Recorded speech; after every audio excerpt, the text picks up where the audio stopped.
Saudi আরবে 17,000 প্রবাসী গ্রেপ্তার। সৌদি আরবে আইন ভঙ্গের অভিযোগে 16,616 জন প্রবাসীকে গ্রেপ্তার করা হয়েছে।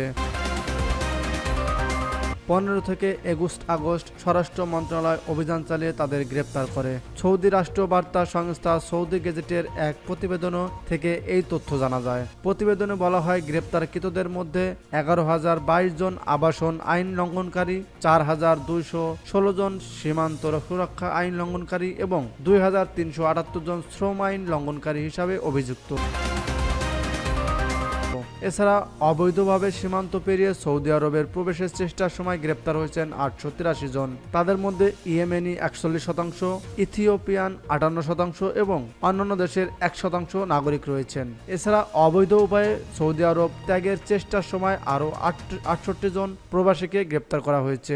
আবাসন ও কর্মবিধি লঙ্ঘনকারীদের পরিবহন এবং আশ্রয় দেওয়ায় সৌদিতে বসবাসরত 15 ব্যক্তিকেও গ্রেপ্তার করা হয়েছে।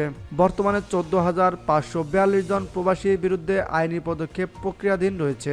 তাদের মধ্যে 13,471 জন পুরুষ এবং 1,071 জন নারী।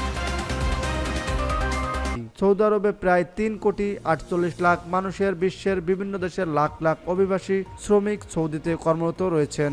অনেক বাংলাদেশিও সেখানে বাস করেন, তবে গ্রেপ্তারকৃতদের মধ্যে কোনো বাংলাদেশি আছে কিনা তা এখনও জানা যায়নি।